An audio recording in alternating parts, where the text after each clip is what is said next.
Right, muri yeZimbabwe makadiko kumatima nenyika kwese kwa muri zita ndonzi DJ T1 tiri pano pa Teachkach MTV apo patinobata nyaya dzakasiyana dzinoitika mumatunhu atigere pamwe chete neakatikomberedza. So kana kachinge kari kekutanga kusvika pano pa Teachkach MTV tokumbira kuti wosiya wasubscribe kuitira kuti patinouya nedzimwe nyaya munokwanisa kudziona. So donzvo redu nderekuti patinouya nenyaya ngatibatsiranei kuti zvinhu zvedu zvinge zvichifamba zvakanaka. Saka so tinovimba kuti patinokupai nyaya dzakasiyana muchatibatsira, uye zvakare vanhu vatinenge tichikurukura navo pano vanobatsirika. Tinokutembai uye toziva kuti izvozvo zvagara zvinoitika. So thank you very much. Ndinana mama vandakagara navo pano vatinoda kuti tinzwe kuti nhasi nyaya yavo yakamira sei. Saka chiregai tisanonoke tikwanise kunge tichipinda munyaya yedu zvizere. Mama makadii? Tripeni makadiwo. Tinofara hedu kuri sei kumba? Kumba kuri nani. Handitika makadiko amai? Tiripo makadi henyu. Tofara hedu kuri sei kumba? Kumba kuri nani. Aiwa, tinotenda. Alright, so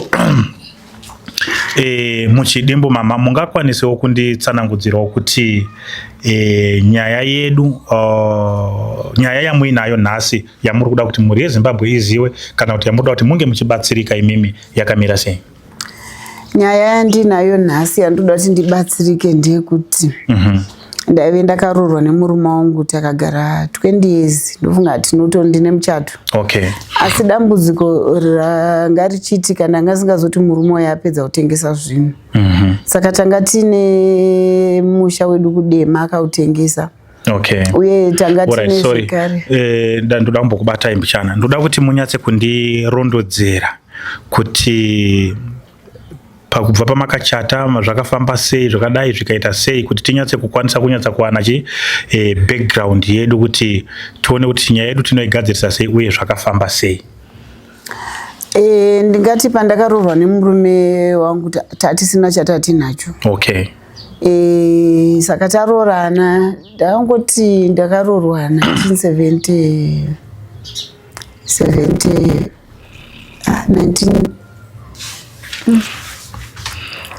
ikoko kuma 19 ikoko. Saka ndichiroorwa kudaro tanga tisina chatatinacho. Okay. Asi takatanga kushanda pamwe chete.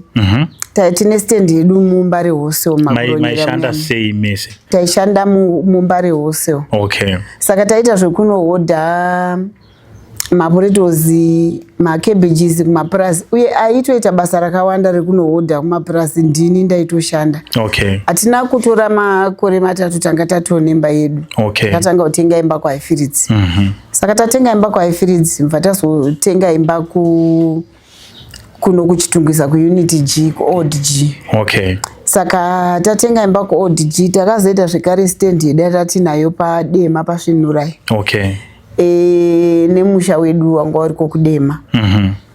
Saka ndanga ndisiri kuziva kuti murume wemusha wayo akatoutengesa. Apa ndine vana vakomana vaviri nemusikana umwe chete, uye ndine vana vake vandakachengeta vanga vari 4.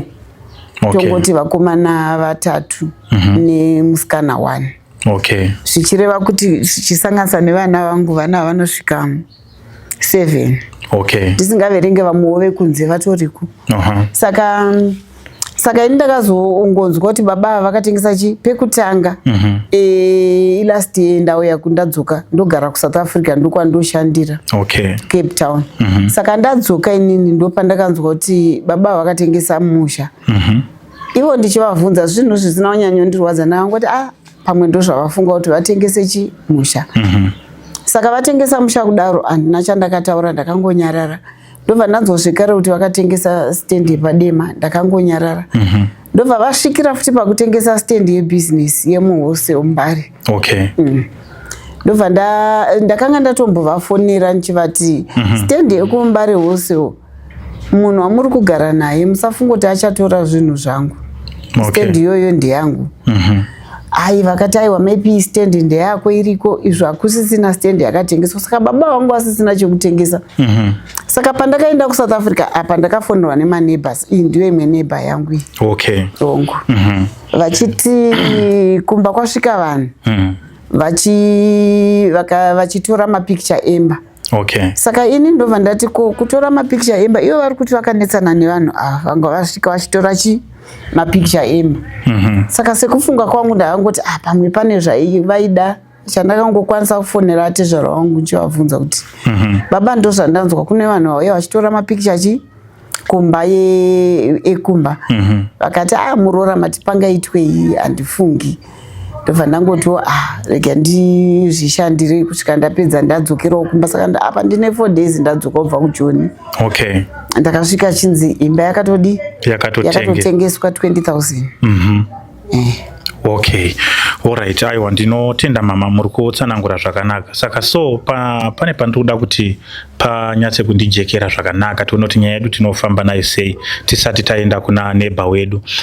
Imimi pamakachata nababa muchibva kunoku muchizosimuka muchienda kuSouth Africa, makanetsana here nababa kana kuti makaenda kuSouth Africa sekuti imimiwo muri pabasa muri kuendawo kundotsvaga baba vachisara kunoku, minge muri pamwe chete here?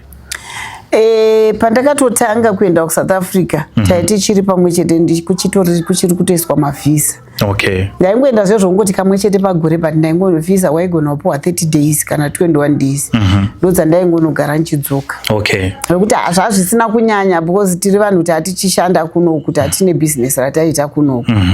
Saka zvokuSouth Africa ndaingoendawo zviya zvokungotiwo pano neapa, kwete zvokuzoita zvandakuita zvokuti ndakaenda ndakuziva kuti ndini mai ndini baba ndofanira kutoshanda. Saka apa ndaitoziva kuti mumwe wangu ari kusara achishanda kuno indoendawo, but ndaisingagari. Okay. Ndaigona kunoita 30 days ndobva ndadzoka. Saka ipapo pandaenda kuSouth Africa pacho ndakakwanisa kutenga mota 2. Mota 2 idzodzi vakatodziparadza futi. Alright, maitenga muchuya musiya zvino kunoku modzokera? Taitotenga tese mota, ndakadzoka inini ndototi takachangotenga pickup bva ndazotenga private car. Okay. Saka pamota dziya vakabva vadzitora vakati ndoda kuti dzinogara kugaraji panopamba mota dzawandisa, nekuti ivo vakanga pakutanga ndisati ndatenga, pandakatanga kutenga mota vakanga vasisina mota. Vadyiwa mota nemagirlfriends baba. Okay. Vasisina kana mota, ndopandakatenga pickup. Pickup iyo ndiyo vanga wakushandisa. Saka vachishandisa pickup vakazokwanisa kutenga kamwe kaprivate, so kaBluebird. Okay. Ndobva vakushandisa kamota yakakobva vazotenga chikombi tumakombi tudiki tuyo. Ndopa vakabva vati ndakuendesa mota kugaraji. Ina ndauza kuti baba vatone plan yekuti vatenge vanoswaipa mota vawana munhu ane twin cab. Okay. Ndobva vatora mota dziya dzaingonzi dziri kugaraji. Saka ini ndakazongoti ndaichikumbirawo kuti ndichitora hangu mota dziya sezvo ndisiri kutombodzishandisa nditenge hangu stand. Okay. Ndopa vakati vaingotsika kwacho kwatonyanya zvokuti ndakasvika nzikara nyaya iyo ndatongoisiya, ndakazongoona baba vakuya vatenga twin cab. Saka twin cab iyoyo ndio mota yavakazobva nayo pamba. Okay. Wakabva nayo pamba vachienda kupi? Vachitoenda. Zvekuti hamutsisiri mese? Kwatisisiri tose. Tongoti vakaenda February, meaning tatone 15 years tasiyana. 15 years masiyana? Alright. Saka masiyana imimi kwe 15 years mama, maigara sei pane zvinhu zvemenge makatenga mese? Maishandidzana nazvo sei, nekuti ipapapa makabva rini kuSouth imimi? Izvozvi? Nane 4 days. 4 days. Alright. Saka pane zvinhu zvinyu zvemenge makatenga mese, pane agreement yamakawirirana here kuti zvinhu izvo tichazvishandisa so sezvo tisisiri pamwe chete? Patatisisiri pamwe chete papasisina kuwirirana. Baba vakangobva vachibva vatoba matitle deeds emba. Okay. Vachibva vatongoenda nawo ndo vanotori nematitle deeds emba. Okay. Ende imba iyi tachangobva kuti imba yatatatenga isusu yaive muzita medu tiri vaviri, yanga iri yekwaifiridzi, maagreement of sale acho ndinawo. Okay. Imba yekwaifiridzi takabva taitengesa imba iya kwaibiwa. Okay. Tatenga kuno kuchitungwisa. Saka tatenga kuno kuchitungwisa yanga isiri imba yemunicipality yekuti inokasira kuchinjwa. Yanga iri yemadeeds. Yekwaifiridzi yanga iri yemunicipality. Okay. Saka yekuno yanga iri madeeds anotora nguva kuti ichinjwe. Baba ndopa wakatanga mabasa awo erima. Vachienda kumba vachibva vachienda vachidzoka vachingoenda Saka ndokuzongotadza nanhasi imba iyo kuti tichinja isati yatochinjwa zita. Okay. Asi agreement of sale iri ku municipality takaita agreement of sale inoonyora kuti tiri imba yatengwa ne2 mabuyers ini naIvo. Okay. Itori mufolder redu ku municipality. All right. Saka imimi mama nasi madzoka baba watengesa imba. Apa pakati apa mai communicator here kana kuti imba iyi yenge isingatofanira kutengeswa? Imba iyi yanga isingatofanira kutengeswa. Ende papa sina kana communication. Baba vakangoenda. Zvokutoti umwe mwana atone 21 years vakamusiya grade 2. Okay. Avana vasi baba vakatozombodzoka kana kuchengeta mhuri kana kuti vachengete vana ndaingosafa ndega. Ndichichengeta vana ndega nevana 3. Saka kuenda kwavakaita uku pane pavakadzoka iri last year pakarorwa mwana ndi paibisirwa mwana last year baba vakadzoka takavadedza ndo vakatoudzwa nevakwasha kuti tikuda kuya kuzobvisa ndo vaitoziva zvokuti ndo vakatondizisa kuti kune mwana ada urorwa. Okay. Hapana chandaitomboziva zvokuti takatomboita kwarero kuti kwaimimi nhasi maakuziva kuti mwana anoda kurorwa ndo zvamunogona kumhanyira chete musingazivi kuti mwana uyu ambokura sei. Okay. Asi handina kuti hangu dambo handisi munhu ane mwoyo wakaoma stereki. Saka mwana akabvisirwa vakatora mari yavo sheya yavo yavaingotorawo vakaenda.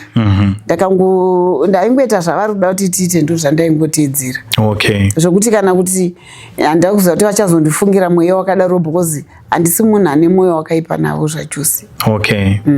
All right. Saka ukama hwenyu nawo kugara kwamaiita imimi mama maigara sei? Chii chakanyanya kuti musiyane nababa?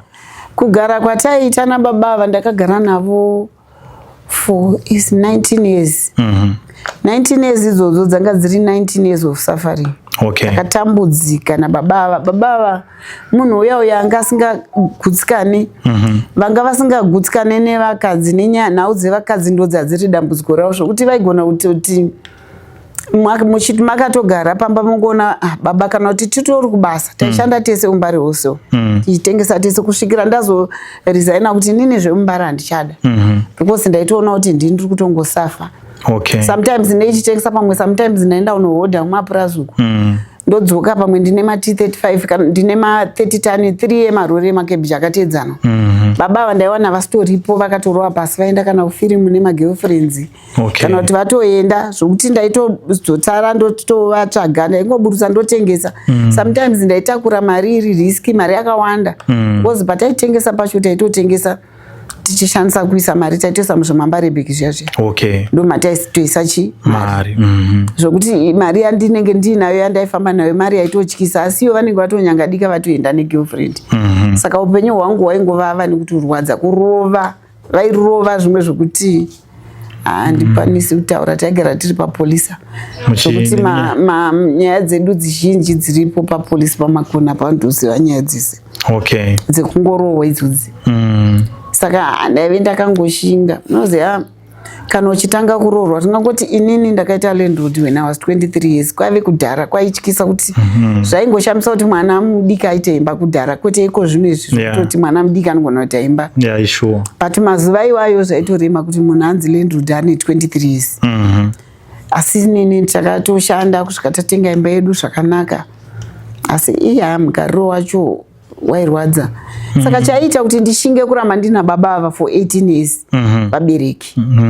Zvazvokuti warorwa watenga imba moziva vabereki vanongokoshesa kuti watenga imba yako ukati ubvi vanotanga ndo vaitondikansela ukasiya murume imba yako ichagarawo neumwe mukadzi iwe wakashinga utenga imba. Sure. Saka icho chinhu chinonzi imba ichochi ndo chinhu chakaita kuti ndirambe ndakangogara nababa asi upenyu hwavo kugara navo chaiko zvange zvakaoma. Saka makaita nawo vana vangani? Ndine vana 3, musikana 1 nevakomana 2. Okay. Alright. Saka muchigara nawo pane vamwe here wamakambounzirwa futi nababa wachibva kunze wachita kana kuti zvamakambounzwa kuti ava neumwe mwana kunze zvikanzi chi? Baba ava kundiunzira havo mukadzi pamba vanga vasingaunzi but vaingoenda kunze. Okay. Vaiti vakadanana nemukadzi vaitonobvisa pfuma. Vanga vasingadanana nemukadzi wavasingaendesere pfuma. Pfuma yacho ndindaishanda. Saka vaiti vakatodanana nemukadzi wavadanana naye vanombopisa naye zvokuti ndaigona kutoita gore ndisingatozivi kana fesi yavo. Vaingoti sometimes vaitumira chikafu, sometimes taibatsirwa natezvara wangu vane business. Saka tongoti ndo vaito shield yangu vaitondibatsira kuti pachikafu chii nekuti murume wayo aive nevana vake vandandichengeta inini.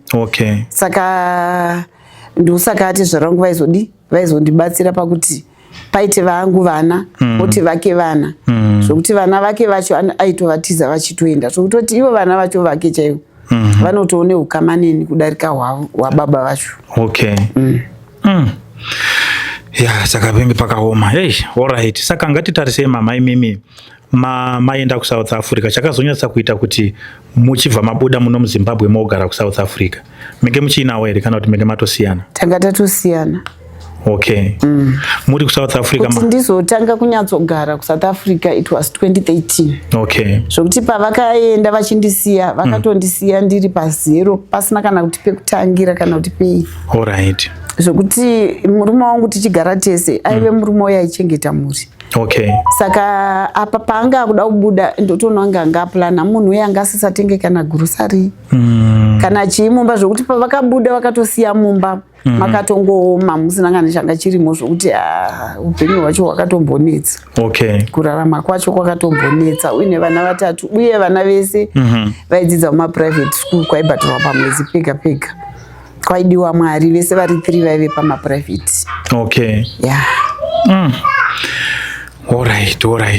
Alright. Saka ndoda kuti ndinyatse kunzvera ndisvike pandiri kuda kuti tione kuti tinosvika papi nenyaya yedu.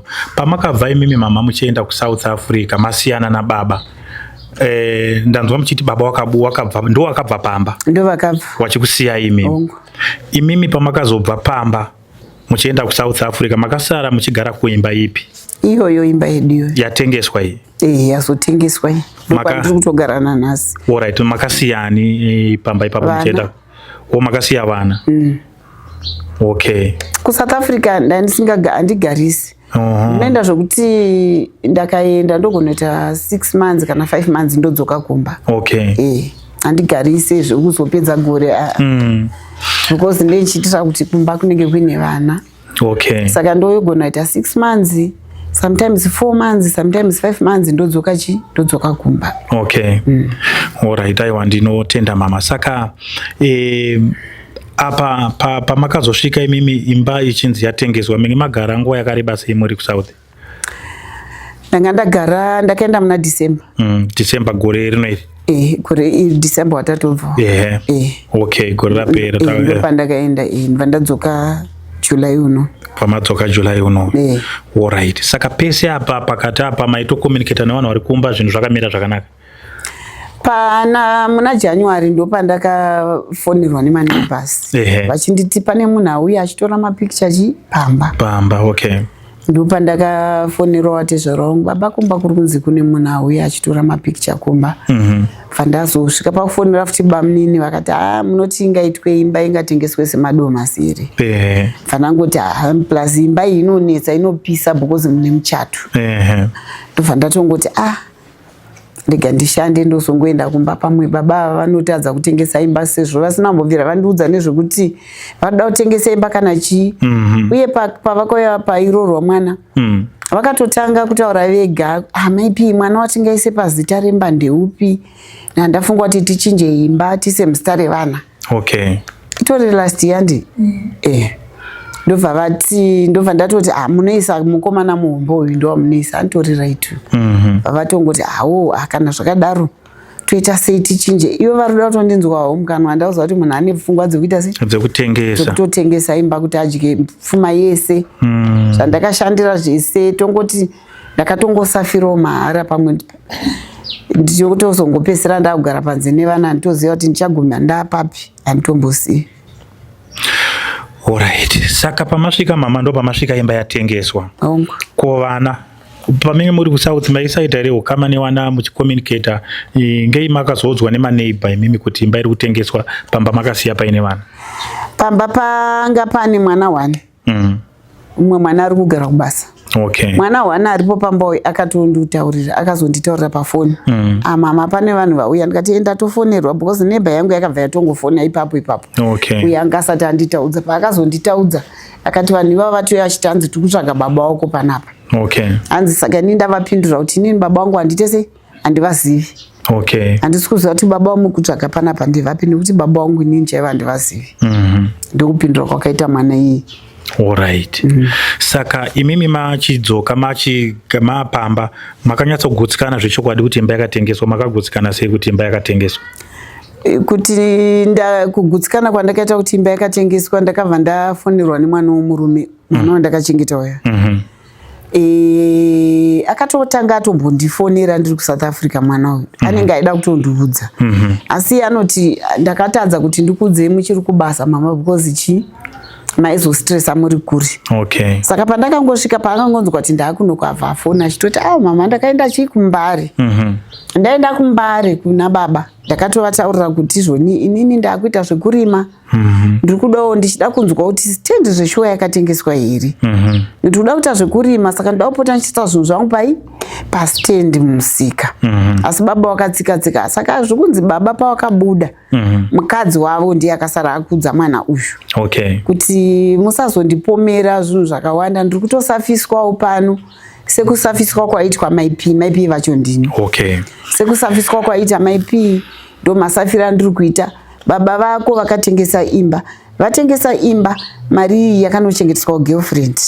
Imwe mari yakarapisa mai vegirlfriend.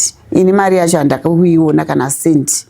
Saka handizivi kuti mari baba venyu vanofungei uye vari kudii kutengesa kwavari kuita zvinhu zvavari kuita izvi. Ini handimo mukati. Okay. Mumwe mudzimai uyo mwana uyu. Okay. Saka mwana ndo paakafona achindiudza kudaro ndikati vakatengesa imba, akati mama baba vakatengesa imba. Saka hatisi kuziva kuti zvakamira sei paimba yacho. Mukadzi akati hanzi vakandiradza masamoni. Mukadzi akati masamoni akapiwa baba vakasevhwa baba wako nemunhu akatenga imba. Okay. Achiti vakanditengesera imba havasi kuda kubuda. Okay. Saka imakanzoti imba yacho yakatengeswa mari 20,000. 20,000.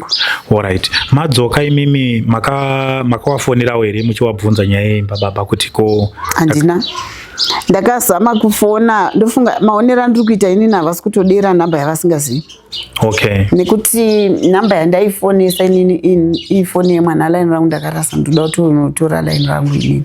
Okay. Ndakazama kufona yaingorinya but ndaifona foni yemukadzi. Okay. Yavo iwo haisi kutoita, haisi kupinda. Alright. Iwo wari kuzviziva here kuti imi makauya kunoku? Kuti ndakadzoka? Vanenge vanozviziva. Vanenge vanotoziva kuti ndadzoka kana kuti ndaenda. Kuzosara vachitengesa uku vakatotengesa ndichitosumuka December. Because ndakasumuka December kuzvi20 handiti.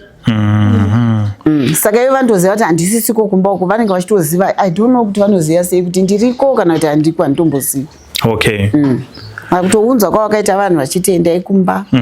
Vana vari kunzi vakauya vachiti tauya vachinzi vasangane kumba, iye achiti ari kugara kumba. Okay.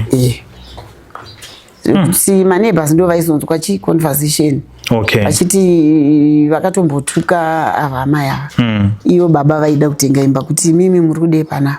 Okay. Hanzi ava vakati isusu pana patibvi because mai vepana havapo. Imimi muri kudei pano sei muri kutora mapikicha ichi eimba. Muda kuita sei? Vaya vakati ko mwana mamudza kuti ndimani here? Zvikanza auya achiri mwana here kuti atukura. Okay. Alright. Saka imimi nhasi pana baba muri kupaziva here kuti wari kupi? Vanogara muMbare ndopaziva. Munopaziva? Maflats muMatapi. Okay. Zvekuti imimi hamugoni kuenda kundowafesa muchiwabvunza nyaya iyi? Ndinotozviziva asi ndokwanisa. Okay. Alright. Aiwa, ndinotenda mama. Saka imba iyi makaitenga muri tu? Hongu. Zvekuti yaifanira kutengeswa nemunhu wani? Hongu. Okay. Alright, aiwa ndinotenda regai ndodzoka kwamuri. Tinodaira kuti tinogona kuona unotibatsira kuti nyaya yedu inyatse kubuda zvakanaka. Right, mama imimi maziwira amunozviita amai ava na baba ivavo wavari kutaura murume wavo waitova murume nemukadzi? Vongo vatori vaive murume nemukadzi, vanitori nemuchato nevana vatatu. Okay, makatanga ukama hwenyu nawo wakabva papi? Makatanga kuwaziwa rini mimi? Ndane makore kubva muri vasati varambana nemurume wavo. Takauya 2001 muchi. Ndofunga ndakatotanga waziva ma 2007. Okay. Murume wavo achiripo asati amboenda. Okay. Ndopandakatanga kuwaziva. Alright, saka imi muri kugara pamba ipapo? Aiwa, inini ndiri neighbor yavo. Okay. Alright, saka ndanzwa kuti mimi na baba zvina kumira zvakanaka, makambotukana yenge iri nyaya? Inini ndakanetsana navo vanhu vakauyawo vakamisa mota. Saka sekuzva kuti pamba pemumwe wedu hapana munhu mukuru. Saka ndakavaona vachipinda, ini ndakabva ndatera ndichida kuziva kuti vari kutsvagei mazuva ano kwaane matsotsi. Pane mwana munozongonzwa kuti mwana arapa akidhinepwa, mototi mota takaiona asi hatina kuona. Saka ndakabva ndatera kuti ndiona kuti vanhu ava vari kudei vamisa mota idzapo. Ndopatakasvika ndichivabvunza, ko imi muri kudani pano? Vakati tiri kuda baba wepano. Kati baba wepano havagari pano. Inini ndakabva ndatononokera mwana anga akatozvirarira mumba ari masikati, dzadziri kuma1 dzemasikati. Okay. Vatobuda. Mwana uyu bva vataura naye, bva vangomubvunza baba wako aripo here? Abva ati baba wangu havagari pano. Zvikanzi alright, saka taakuenda. Ini vanamuti ko imi munogoenda muchitsvaga baba vake, madi kumuudza kuti imimi ndimaanani? Vakandipindura kuti haana kutibvunza. Inini ndikavati roridzo vabvunze kuti imimi ndimaanani, muri kutsvaga baba wake. Vamupindura kuti tisu mapurisa. Inini bva ndavapindura ndikati hakuna mapurisa akadaro anouya achitsvaga munhu paasingagari. Saka vanhu ava vakabva vatobudawo gedhi, ini ndichiteera kumashure kwavo. Saka pavakabuda gedhi ndakanosvikomira panze pegedhi, bva vatanga kufona. Saka kufona kwacho inini ndine chitariro chekuti vaitaura nemurume ava. Nokuti vakabva vati tiri paground, ko mapepa ari kupi? Vati ko mapepa ari kupi? Ipapo ndipo pakabva parova hana yangu kuti mapepa epo. Vangonzi maiona here? Vati tiri paground. Ndipo vakabva vadzokera mugedhi vakutanga kutora mapikicha. Ndikati mimi hamutore mapikicha chi? Imba muridzo yemba asipo. Plus mwana uyu mwana mudiki, bva vanopindura kuti panapa pasina mwana mudiki uyu asisiri mwana mudiki. Munhu mukuru anotofanira kuita sei? Kutozvimirira. Ndikati manya haazvimirira, zvikati makutotsvaga makuhwa. Ndikadai ndai ndichitsvaga guhwa dai ndikutodongorera nepajurawo. Zvino ndati ndiuye nditarisane nemi nokuti handisi kutsvaga guhwa, ndoda kuziva kuti mimi ndimaanani. Okay. Ndopavakabva vangobuda vakadhiraivha vakaenda. Alright. Mwana akura sei zera rake? Ane 21. Ndiye ari kugara pamba ipapo? Hapana maloja? Maloja aripo asi vanoenda kubasa masikati. Okay. Iye ndiye ega anga aripo payadi.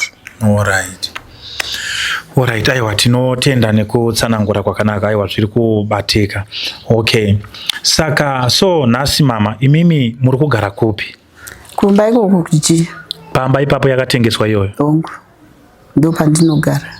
Alright. Kubva pamauya hapana munhu akambouya. Mwana aripo, angoripo semasira amakamuita? Aripo. Okay. Saka mimi manzwa kuti imba yatengeswa, mauya muri kugara ipapo, pasati pane kana munhu amboya achiti chibva ipana paimba yayangu? Hapasati. Okay. Hapasati. Asi imimi makagara ndo zvamuri kutarisira kuti pamwe ndo zvinogona kuitika? Dongo. Kuti munhu anogona kungoya any day achitoti chibvai.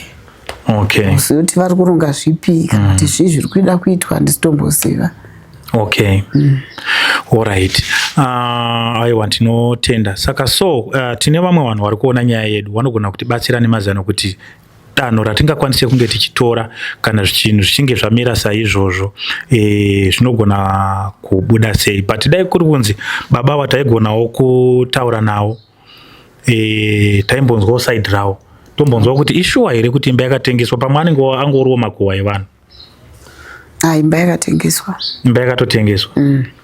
Nekuti baba vacho andakavafonera inini vakatonditaurira kuti vakatotuma vakomana kunoona munhu akatenga imba. Okay. Kuti vamuudze kuti wakatenga imba sei? Imba iyi haisi yani yemwana wangu, imba ndiye muroora. Okay. Baba watezvara wenyu? Atezvara vangu. Okay. Ndozvavakataura.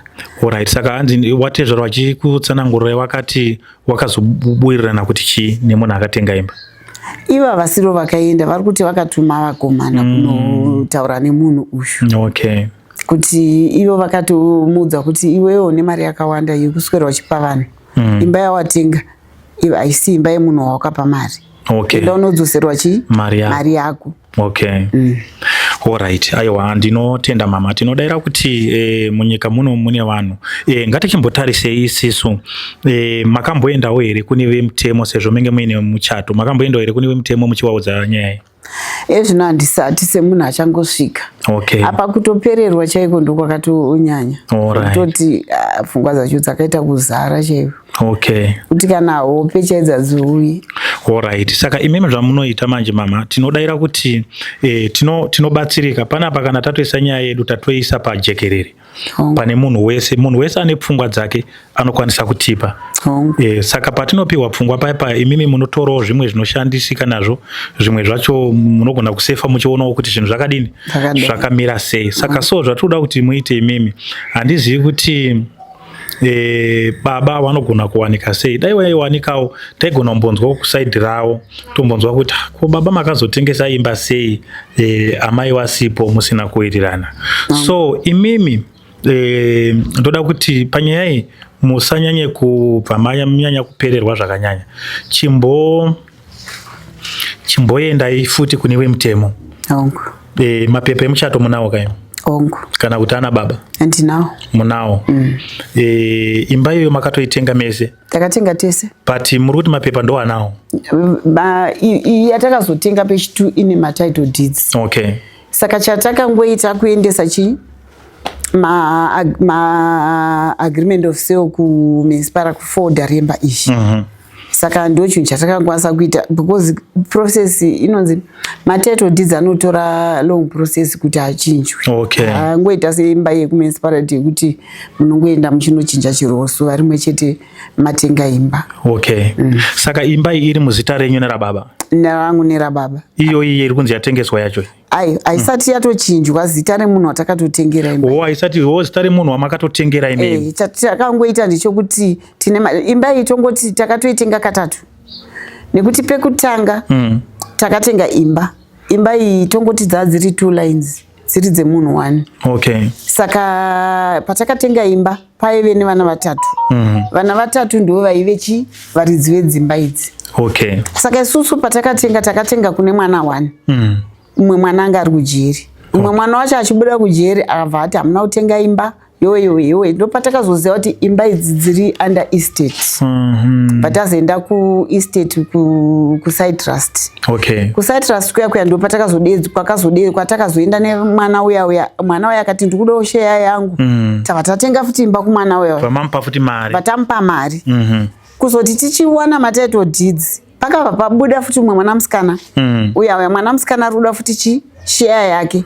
Saka kuside trust kuya kwaida futi share yeko kuti tikwanise kuzikanwa kuti tatenga imba.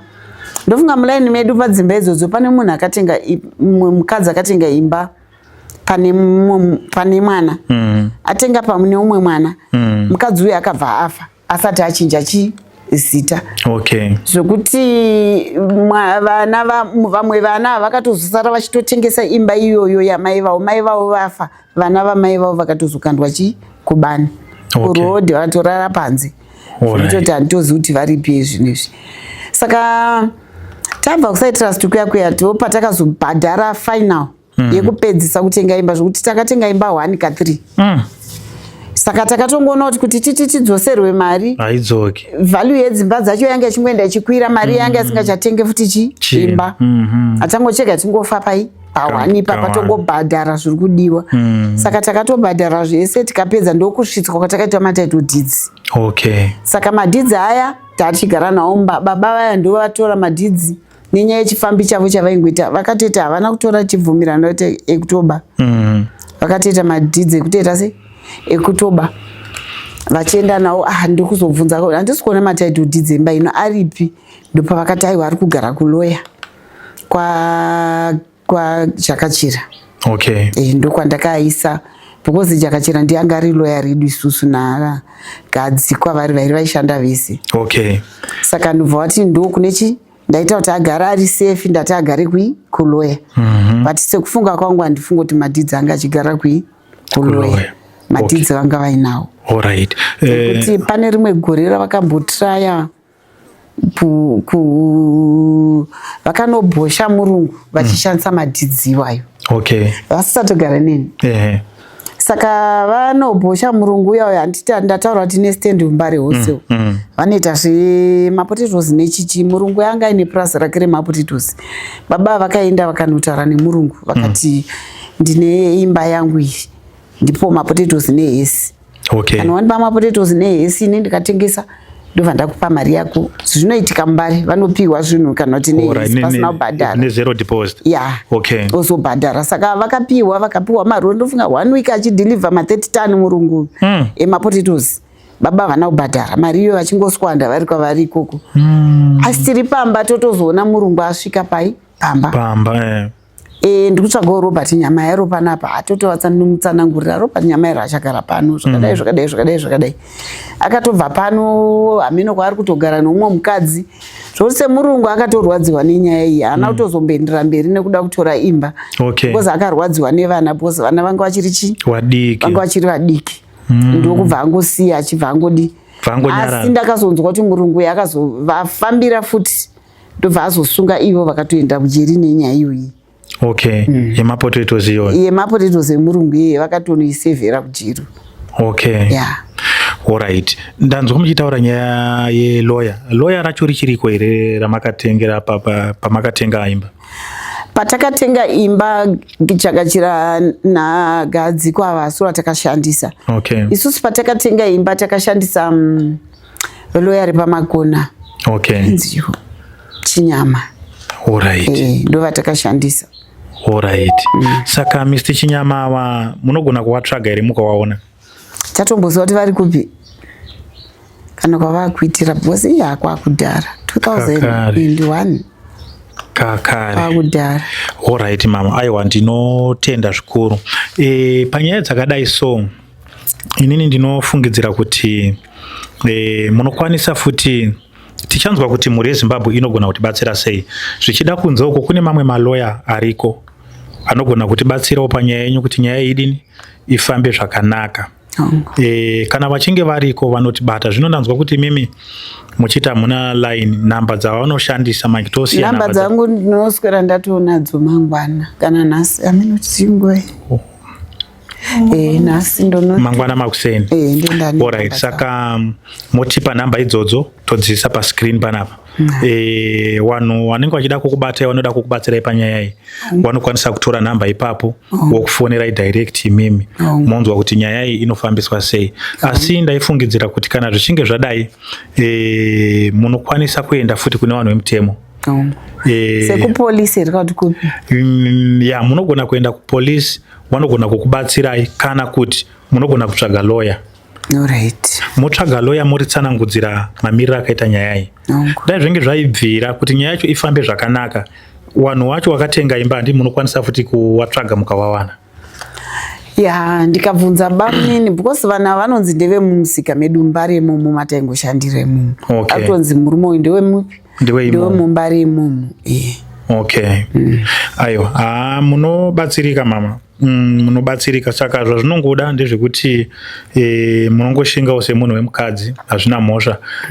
Asi dai kuri kunzi baba waikwanisa kuwanika taida kumbonzwawo side rawo tombonzwa kuti zvakamira sei. Vanowanikwa baba. Because house number yekumba kwavo ndinayo but ndinoti iri kumba uku pane masamona andakamboda kuendesa.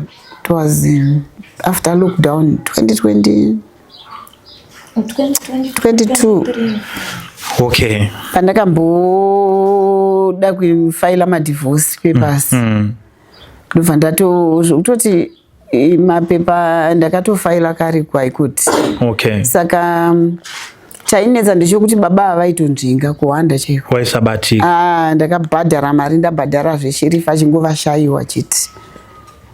Kusvikira vazondifonera inini pekutanga pakauya sherifa achivatsvaga akavashaya. Ndobva vandifonera. Ndanzwa kuti pauya munhu wekuhaikoti. Inyaya yei? Ndikati inyaya yekuti toda kuti tidivhose. Tisheya nezvinhu zvedu zvatakashanda pamwe chete. Kana paine chamuri kuda kuti tisheye, tosheya. Kana pasina, hapana. Asi baba vakandidera vakati maipi ungopedza hako nguva yako. Imba ndakatosiyira vana ndikati still handina security yekuti ndinoti ndikafa nhasi vana vanosara vachigara zvakanaka pamba. Ndosaka ndichida kuti tiite sei? Tisheye, ndisiye vana vangu vane pekutangira, vaine security yekuti kana ndakasiya ndine vana vaine imba neno ndinongoendawo ndichingoziva kuti vana vangu vasarawo vakagarawo zvakaita sei? Zvakanaka. Apa hana yangu chache iri kundiudza kuti ndikafa nhasi vana vangu vanogara musango. Alright mama, ndinotenda. Saka zvamunoita imimi nyaya yenyu tainzwa maitsanangura mhuri yeZimbabwe wari kuinzwa. Imimi rubatsiro rwamuri kuda chichitiudzai penge paine shuwiro yemwoyo wenyu zvemenge muchifunga imimi kuti dai zvabuda saizvozvo, maifunga kuti imimi rubatsiro rwemenge muchida rubatsiro rwakaita sei? Rubatsiro ndanga ndichida ndirwokuti ndiudzwe mazano ekuti ndingafambiswa sei nyaya yakaita seiyoyi. Yekuti murume anongokutengesera imba yacho wakaishanda. Zvokuti kutotaura chokwadi chako imba yacho tongoti ndini ndakatotenga. Because ndini ndaishanda. Ivo vangu vasingatoshandi. Mabasa mazhinji ndini ndaishanda, kutengesa ndini ndaisotengesa. Kuenda kunohodha ndini ndaenda kunohodha. Isi chiro kuri kunzi kwaendwa kana mumbare musika chaimo. Vanhu vemo vanotokutaurira kuti mai avaishanda. Ndozongobva ndakabata maoko chete. Zvese zvatakashanda zvacho vaparadza. Ndozongobva ndakabata maoko pasina kana chekuti ndinoti vana vangu vanosara vakadai so. Alright.